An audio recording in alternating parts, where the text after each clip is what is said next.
कि दिल्ली में आवाज गूंजने चाहिए, दिल्ली में हमारी आवाज गूंजे।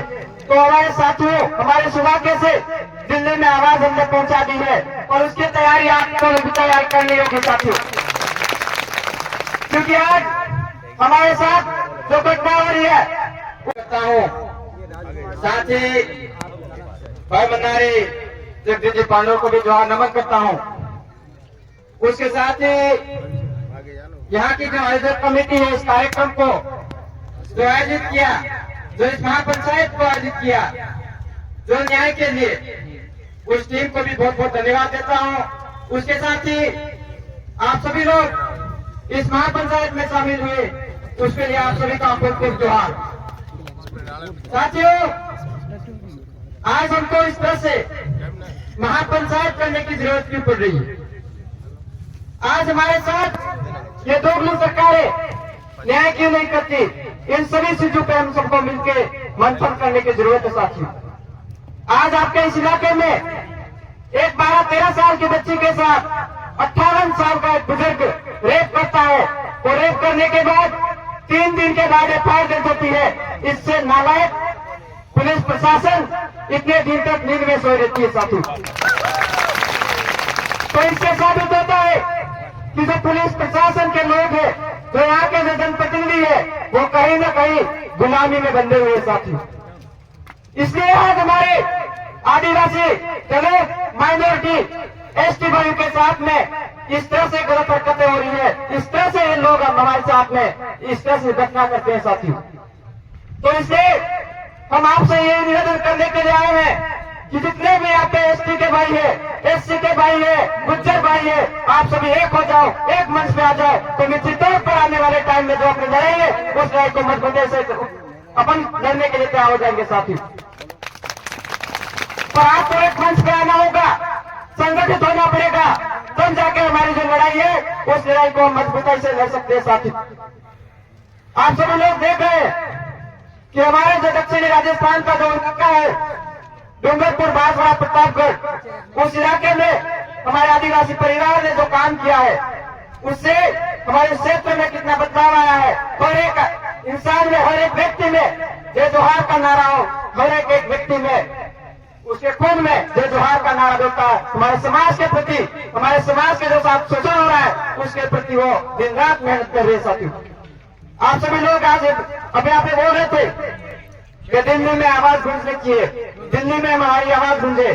तो हमारे साथियों, हमारे सौभाग्य से दिल्ली में आवाज हमने पहुंचा दी है और उसकी तैयारी आपको भी तैयार करनी होगी साथियों, क्योंकि आज हमारे साथ जो घटना हो रही है उसका एक ही कारण है कि हमारे जो इस इलाके जितने भी जनप्रतिनिधि बनाए हैं आप लोगों ने, वो कहीं ना कहीं दूसरों की जंजीरों में बंधे हुए हैं या कहीं कठपुतली बंद करके हमारे बीच में खड़े रहते हैं साथियों।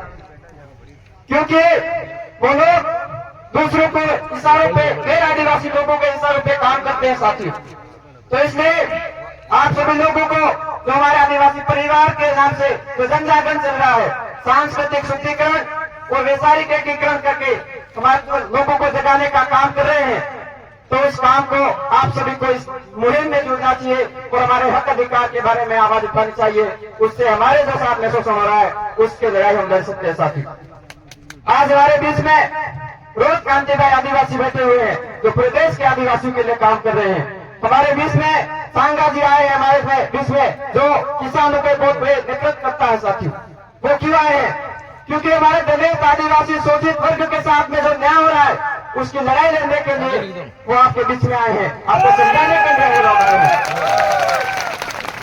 आज हमारे आदिवासियों के साथ में, गुज्जर भाइयों के साथ में, एससी के भाइयों के साथ में, भाई अभी कुछ समय के पहले की यही की घटना है, जो गुज्जर एक बेटी थी उसमें कोयले की लगती हुई बत्ती में डाल दिया था साथी।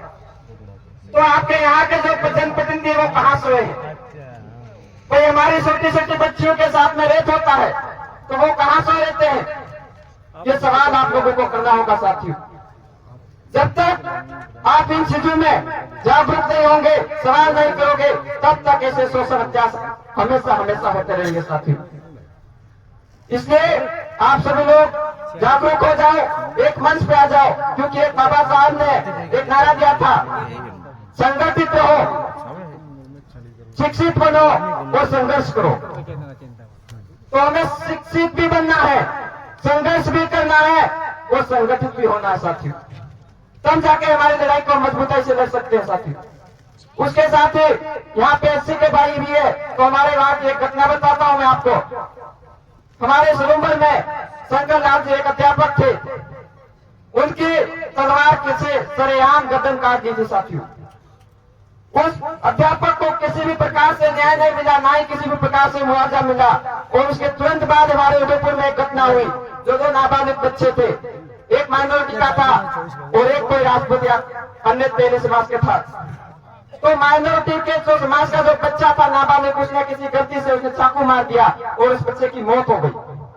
तो वो दोनों नाबालिग थे, ना समझ थे, तो भी वहां पे इस तरह से उन लोगों ने दंगे करवाए, गाड़ियां जला दी और ऐसा माहौल बनाया जिससे 2 दिन तक वहां नेट बंद रहा। और उस पीड़ित परिवार जो बच्चा मर गया उसको तुरंत प्रभाव से 50 लाख का मुआवजा दिया और एक पुलिस को नौकरी करने का आश्वासन दिया साथी। तो बेगम आप देखिए, तो इसलिए हमें एक होने की सबसे बड़ी जरूरत है साथियों।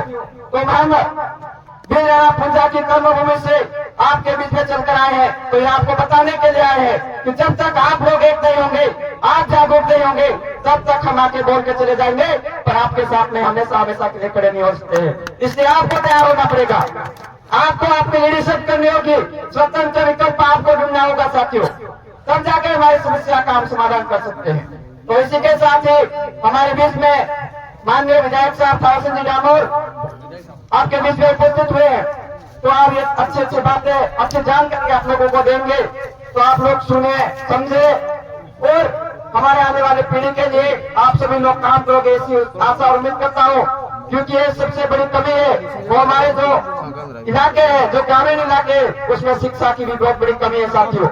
तो हमें शिक्षा के प्रति भी काम करना होगा, हमें बच्चों को अच्छी शिक्षा देनी होगी, पढ़ाने होंगे, तब जाके जो हमारी लड़ाई है हक अधिकार की बात करते हैं, आज हम जन जमीन को बचाने की बात करते हैं साथियों, तो सारी लड़ाई हम तब लड़ सकते हैं। तो मेरी बातें ज्यादा लंबी खींचकर मेरे बात को विराम देता हूँ। जय जोहार, जय आदिवासी, जय उत्तर प्रदेश, जय संविधान, जय भारत।